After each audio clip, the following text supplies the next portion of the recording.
사도행전 2장 14절로 21절까지 기록된 하나님의 생명의 말씀을 강론하겠습니다. 참 이 성령에 관하여서는 율법과 선지자의 시대에서도 또 이 성령이 오신 지 2000년이 되었지만은 아직도 이 성령에 관하여서는 많은 사람들의 논쟁이 분분합니다. 그러므로 우리가 이 성령에 대하여 정말 성경이 증거하시는 대로 우리가 바로 하는 것은 참 복 있는 것이 아니겠느냐 하는 생각이 듭니다. 그러므로 오늘 이 밤에 베드로는 우리에게 이렇게 마가다락방에 오순절 성령이 임하여 이처럼 세술에 취한 이 제가 말하는 이 세술은 성령술입니다. 저들이 비꼬아서 말하는 세술은 이 육체를 즐겁게 하는 술이지만은 제가 말하는 이 술은 그 술이 아니죠.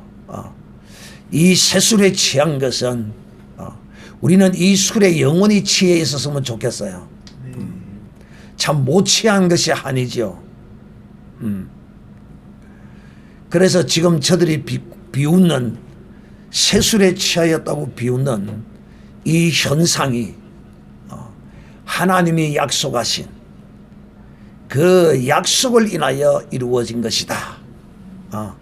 구약 성경에 예언한 것이 지금 우리에게 이렇게 나타나고 있는 것이라고 베드로가 11사도와 함께 지금 그들에게서 이것을 설명하고 있는 것입니다. 자, 그러면 먼저 한 5분 동안 지난 수요일 날 여러분에게 말씀하신 이 마가 오순절 다락방에 임한 이 성령의 가장 그 증거 중에 귀한 증거가 바로 이 방언이고 예언입니다. 그런데 이 방언에 대하여 여러분에게 제가 어떻게 말씀하셨느냐 하면 사도 바울은 우리가 베드로와 사도 바울이 방언하는 것을 우리가 들어보지 못했습니다. 그러나 성경에 기록된 말씀을 보면 놀랍게도 베드로와 지금 12사도들과 함께 여기서 이 방언을 받은 사람은 각 나라의 방언을 받은 것입니다. 그런데 이 각 나라의 방언을 하는 자가 있어서 그 알아듣는 자가 그것을 해석할 수가 있어요. 그러나 사도 바울이 받은 방언은 좀 다른 것 같아요. 왜? 사도 바울은 고린도전서 14장에 분명히 그렇게 말하고 있거든요. 알아듣는 자가 없다. 그러므로 하나님의 성령으로 말미암아 통역의 은사를 받아야 방언을 해석할 수 있다 라고 말하기 때문에 이거는 각 나라의 방언이 아니라는 것입니다. 그러므로 제가 이렇게 말씀을 드렸습니다. 추측한데 마가 오순절 다락방에 각 나라의 방언도 임하고 사도 바울이 하던 그 방언도 임하였지만 대표적으로 각 나라의 방언이 임한 것만 말했을 수도 있다. 그렇게 기록했을 수도 있다. 여러분은 여러분과 비슷한 방언을 하거나 여러분과 다른 방언을 하는 사람이 있으면 여러분은 그것에 대하여 그냥 예사로 듣고 그냥 그 방언하는 기다 그냥 이렇게 여기겠습니까? 아니죠. 귀담아 들을 수밖에 없잖아요. 즉 이 사도행전에서도 보면 베드로가 말씀을 전하고 안수를 하고 이럴 때 성령 세례가 임했습니다. 방언도 임하고 예언도 임했습니다. 또 사도 바울도 안수함으로써 방언도 하고 예언도 임했습니다. 그런데 분명히 이들이 한 방언은 나라의 방언이 있고 오늘날 기독의 역사 이래로 나타난 이런 방언들을 이 사도 바울이 행한 것으로 추측이 되는데 놀랍게도 사도 바울도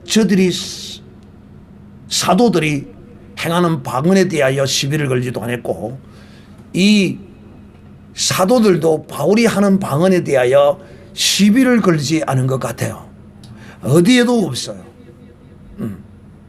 그러므로 성경에는 없으나 이 120여 명의 이 방언하는 가운데는 나라 방언이 주류를 이루고 또 사도 바울이 했던 이 방언도 그 가운데 있지 않았느냐라고 기록되지 않았기 때문에 제가 추측을 한다라고 말했습니다.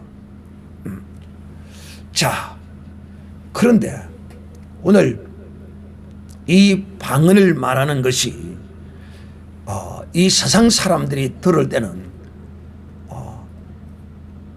사실상 여러분 성령이 되게 충만하면 우리의 이 성정, 이 우리의 육체의 이 혈기도 이 혈도 함께 돌아서 우리의 얼굴이 충혈이 되기도 하고 막 이렇게 달아오르기도 합니다. 그래서 여러분 기도를 막 뜨겁게 하면 정말 술 취한 것처럼 이렇게 보일 수 있을 정도로 얼굴이 달아오르고 그런 모양일 수 있어요.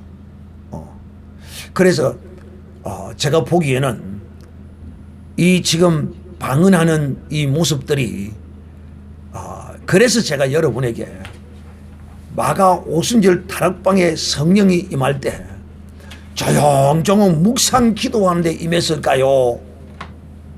통성으로 소리내서 간절히 부르짖을 때 성령 세례가 임했을까요? 어떤 것이겠어요? 바로 이것입니다. 그게 이들이 지금 성령이 충만해 얼굴이 붉게 해가지고 막 이 완전 막 제정신이 아니에요 지금. 어떤 사람을 의식하거나 뭘 의식하는 게 없어요. 그냥 성령이 한번 충만해 보세요. 미쳐 보세요. 또 술을 먹어 보세요. 술 먹은 사람이 뭐 누구 의식하고 뭐 그렇습니까? 그냥 술에 의지해서 술이 인도하는 대로 그냥 나아가는 거지요. 그렇게 이제 행하고 있으니까 저들이 저 이상한 술에 취했네 라고 세수에 취했네라고 저들이 이렇게 말한 겁니다. 그러니까 베드로가 그 가운데 서가지고 저들 가운데서 여러분 우리는 술에 취한 것이 아닙니다. 지금 시간이 몇 시입니까? 여기서 제3시라고 되어 있는데 이 제3시는 우리 시간으로 오전 9시 정도 이 정도 됩니다. 그러니까 여러분 술을 먹어도 아침에 먹는 사람이 있습니까? 다 술은 오후나 돼야 다 먹지. 아예 술꾼 같으면 알코올 중독자 같으면 뭐 아침이고 점심이고 밤이고 낮이고 뭐 없지요. 그러나 보통 사람 같으면 아침에 술 먹는 사람은 거의 없습니다. 다 오후나 점심이 돼야 저녁이 돼야 저녁에 취하지 낮에 취하지는 않죠. 그래서 사도 베드로가 서서 지금이 제3시다. 너희들이 생각하는 것처럼 우리가 술에 취해서 그런 것이 아니다. 이것은 우리가 이렇게 지금 된 것은 곧 선지자 요엘로 하신 말씀이 우리 가운데 이루어진 것이다 라고 말씀하는 것입니다. 그러면 도대체 선지자 요엘은 뭐라고 예언을 했나? 요엘서 2장 28절에서 31절에 예언했던 이 말씀을 그대로 지금 인용해서 이 사도 베드로가 지금 저들에게 설명하고 있는 것입니다. 하나님이 이 말세의 마지막 때에 하나님이 하나님의 영으로 모든 육체에 부어주리라. 육신을 입은 이 사람에게 하나님이 이것을 부어주시겠다고 하나님이 약속하신 거라는 거예요. 자, 여러분 여기서 중요한 것이 나오는데 뭐냐면 육체에 성령을 부어주시겠다는 것입니다. 육체에. 하나님의 신이 노아 이전에 하나님께서 범죄했더니만은 저들에게 하나님의 신을 거두어 가버립니다. 그리고는 다시는 사람과 함께 내 신이 함께 하지 않으리라. 한번 찾아보겠습니다. 창세기 6장 사람이 땅 위에 번성하기 시작할 때에 그들에게서 딸들이 나니 하나님의 아들이 사람의 딸들의 아름다움을 보고 자기들의 좋아하는 모든 자로 아내를 삼는지라. 여호와께서 가라사대 나의 신이 영원히 사람과 함께 하지 아니하리니 이는 그들이 육체가 됨이라. 자, 하나님이 범죄함으로써 범죄한 사람들에게로부터 하나님이 하나님의 영을 거두어 가버렸어요. 여기서 보면 영원히 사람과 함께 하지 아니하라 그랬잖아요. 그게 이런 성경의 말씀들을 잘 이해해야 돼요. 왜냐? 안식 교도들이 하나님이 이 안식일을 영원한 절기로 지키라고 말했습니다. 근데 그 영혼의 개념도 이것과 같은 개념이에요. 아니, 절대자가 말한 영혼의 개념이 우리가 이해하는 영혼의 개념과는 달라요. 또 그러므로 안식일을 영원히 지킬 것이라 주님이 오셔서 이제 안식일의 주인이 와서 폐하여 줬다는 것입니다. 자, 그런데 여기 창세기 6장에 하나님이 영원히 내 신이 사람과 함께 하지 않을 것이다 약속했습니다. 그럼 하나님이 여러분, 하나님이 시근하시는 분입니까? 시사입니까? 시사이가 뭔지 압니까? 이 경상도 서부 경남 사투리입니다. 시사이다. 하나님은 시근하시는 분도 아니고 하나님은 시사이도 아닙니다. 그러면 우리는 이것을 어떻게 이해해야 되느냐? 그게 우리의 지각으로 하나님을 자꾸 이해하려고 그래. 그러나 하나님은 우리의 지각으로 이해할 수 있는 분이 아니야. 단 제가 이제 이 부분에 대하여 여러분에 말씀드릴 수 있는 것은 뭐냐면 바로 이 시대는 아담의 죄가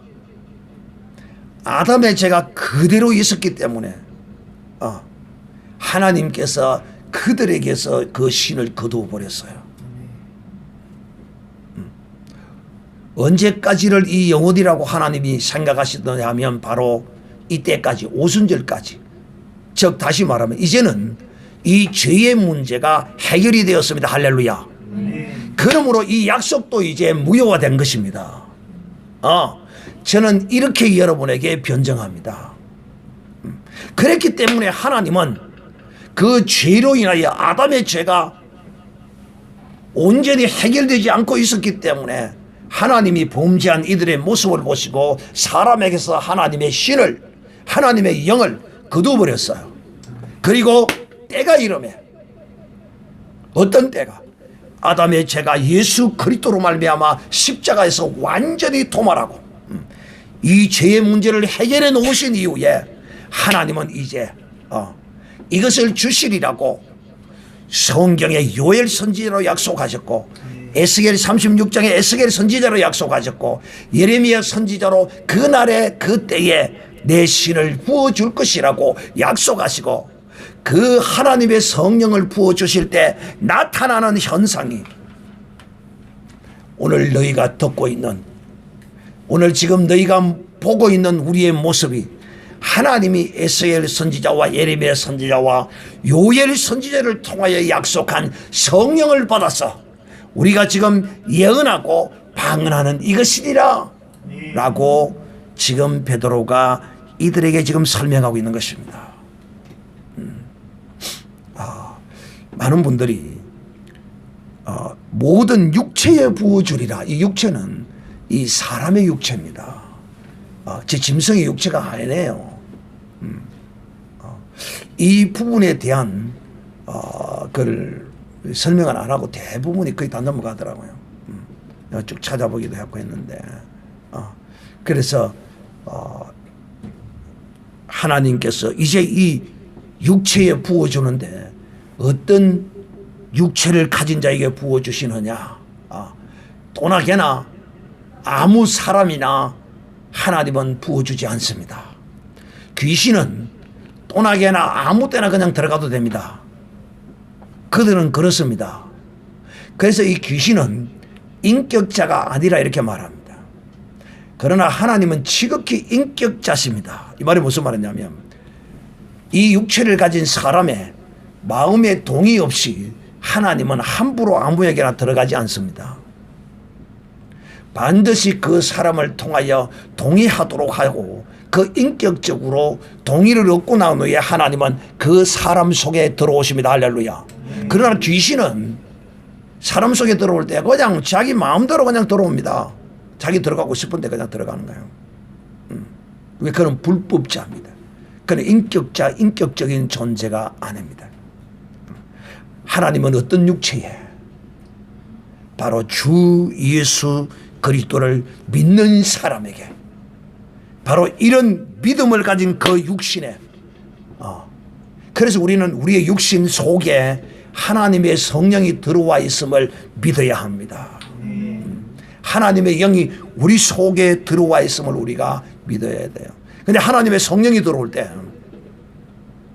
우리에게 제가 지금 앞에서부터 계속 말씀을 드려왔지만 하나님의 성령이 들어오실 때 이 성령이 그냥 조용히 들어오시기도 하고 또 어느 때는 이처럼 소란스럽게 들어오시기도 합니다. 이 말이 무슨 말이냐면 하나님의 성령이 들어오시면서 성령 세례를 베푸시고 동시에 들어오시기도 하고 그냥 성령님만 들어오시고 성령 세례는 시차를 두고 베푸시기도 한다 이 말입니다. 그런데 이 성령이 들어오시면 이런 현상이 나타나는데 이런 성령이 들어오시면서 세례를 주시기도 하는데 그 성령 세례의 현상이 방언도 하고 예언도 한다는 것입니다. 오늘 이걸 지금 베드로가 너희가 지금 보고 있는 우리의 모습이 하나님이 너희 조상에게 약속한 요엘 선지자의 그 약속이 지금 우리를 통하여 이루어지고 있는 것을 너희가 보고 있다. 그래서 우리가 이 육체에 하나님의 성령을 하나님의 영을 우리가 받아서 우리에게 이 증거가 나타나는데 바로 예언하고 방언하는 것이다 라고 말합니다. 그럼 예언하고 방언만 하느냐? 아니다. 주 예수 그리스도 안에서 또 다른 것들도 하나님이 우리에게 또 주신다는 것입니다. 뭘 주시느냐? 자, 부어주리니 이 육체에 성령을 부어주면 어떤 또 일이 일어나냐면 너희 자녀들은 예언할 것이요. 자, 저쪽 예언한다라고 그러는데 자, 예언. 참 우리는 이 예언 그러면 오늘날 그리스도 안에서 정말 여러분 이런 수준 없는 이런 그리스도인들이 좀 되지 마세요. 왜냐? 이 세상에서 가진 그 세상적인 어떤 그런 미신적인 그런 마인드를 그대로 교회 안에 들어와서 마치 점쟁이에게 점보러 다니는 것처럼 주의 종을 찾아다니고 기도원 원장을 찾아다니고 막 이러는 사람이 있어요. 이 무슨 말이냐? 신수를 보고 사주를 보고 뭐 별짓을 다 하면서 이렇게 살아요, 사람들이. 그런데 다 그게 뭐냐 하면 다 내 앞길이 자기가 지금 잘되고 막 흥황하고 이러는 사람이 이런 점쟁이를 찾아가서 앞날에 대한 것은 잘 안 물어봐요. 이런 사람도 있겠지만은 거의가 다 어렵고 힘들고 뭐인가 안 풀리고 인생이 이럴 때 자기가 생각할 때 그럴 때 점쟁이들을 찾아가서 자기 앞일에 대하여 언제쯤 내 인생이 풀리고 내가 언제쯤 뭐 어떻게 내 인생의 앞날에 대하여 물어보는 이 습관이 교회 안에서도 거짓을 하는 거야. 그러니까 교회 안에서 하나님의 신령한 은사를 받은 이런 사람들이 그런 사람들을 위하여 예수 점쟁이가 되어버려. 예수 점쟁이.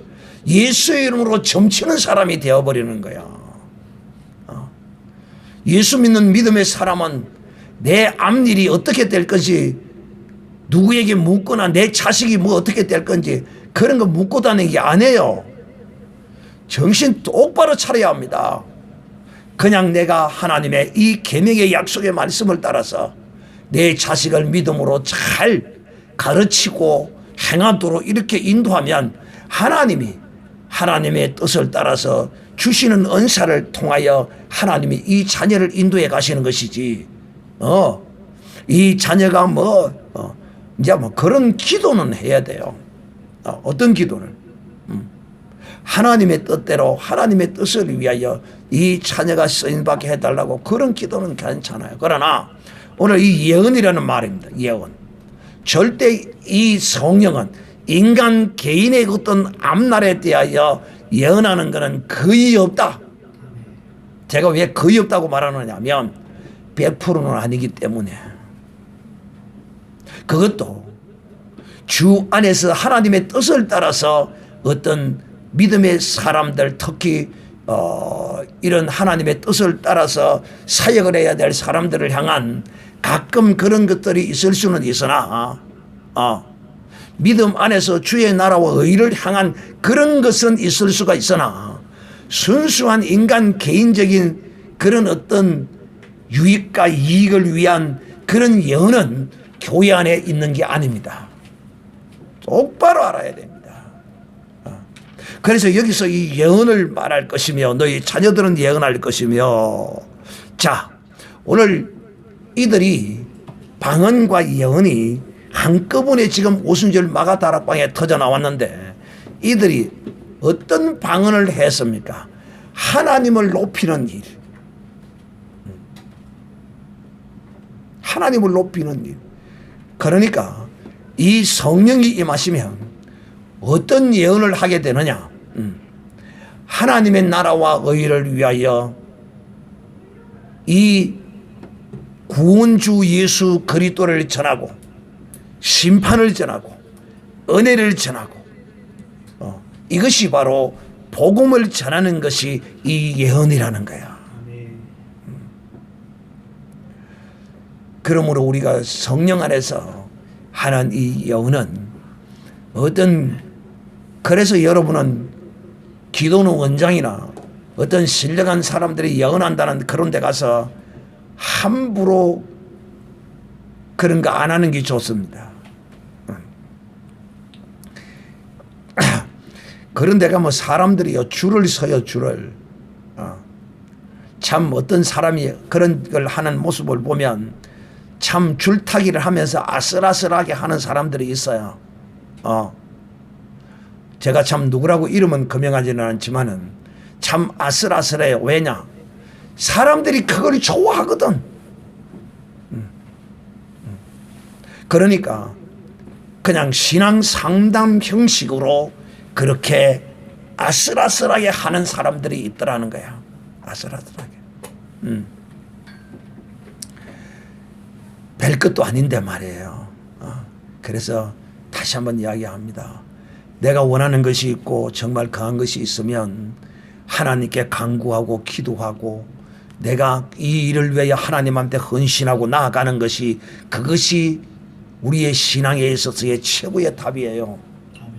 그런데 점쟁이에게 복채 튀어 가서 물어보듯이 주의 종을 찾아다니고 사역자를 찾아다니고 묻고 다니는 이런 사람들, 이거 정말 위험천만한 짓을 하고 있는 것입니다. 그래서 자, 너희 자녀들은 예언할 것이요. 교회 안에서 이 예언은 이 기록된 말씀이라고 이 사도들은 서신서에 이렇게 말하고 있습니다. 예언은 이 기록된 말씀이다. 자, 그 원칙적인 큰 틀에서 예언은 그렇다 하는 것입니다. 그 다음 예언할 것이요.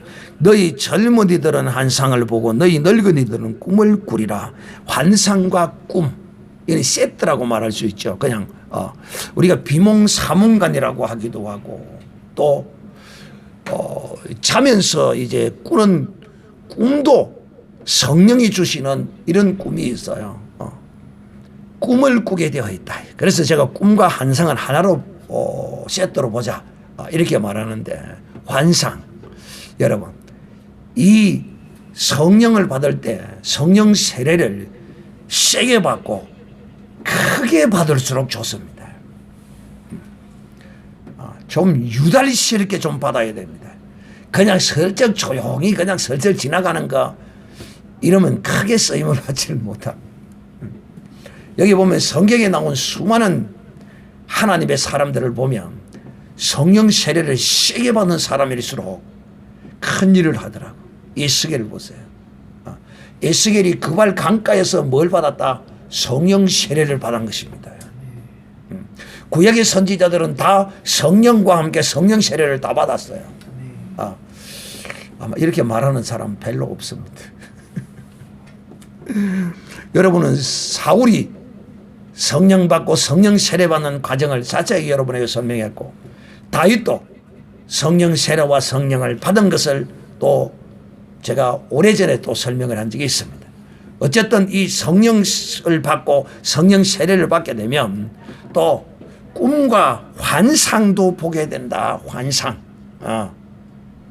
이 모든 것이 다 특별한 하나님의 계시와 뜻이 아니고서는 대부분이 주의 나라와 의와 또 하나님의 거룩한 사람들의 그 영적 인도하심을 위하여 이 꿈과 환상도 준다. 성령 받아서 꿈을 꾸는 사람. 그리고 여기서 이 꿈은 두 가지로 해석할 수 있는데, 이 꿈, 소망 이런 것으로도 이해할 수 있습니다. 그 말은 여기 보면 너희 늙은이들은 꿈을 꾸리라 이런 데가 있습니다. 그러므로 이 꿈을 꼭 우리가 수면을 취해서 꾸는 꿈이라기보다도 두 가지로 해석할 수가 있습니다. 하나는 꿈에서 꾸는 것이고 또 하나는 이 꿈을 우리가 어떻게 보면 좋으냐 하면, 여러분 이 세상에 늙은 사람들 치고 소망이 있고 꿈이 있는 사람이 있습니까? 없습니다. 그러나 예수 그리스도를 영접하고 믿으면 그에게는 꿈이 생깁니다. 소망이 생겨요. 어떤 꿈을 안고 살아가느냐? 바로 하나님의 약속의 영원한 나라를 꿈꾸며 사는 것입니다. 그래서 이것은 두 가지로 해석함이 옳다 하는 것입니다. 또 18절에 그때에 내가 내 영으로 남종과 여종들에게 부어주리니, 여기서 이 성령을 하나님은 구약시대에는 거의가 다 남자들에게만 부었습니다. 여사사가 있다고 그러는데 지금 잊어버렸는데 하나님이 거의가 다 남자들에게만 성령을 부었습니다. 그런데 이제는 하나님께서 이 오순절에 그리스도의 절기를 이루실 그날에는 남자와 여자와 구별이 없이 누구에게든지 하나님이 부어주시겠다. 남자 여자가 끝없이 누구든지 이 성령을 받은 사람들은 예언을 할 것이라는 거야. 예언.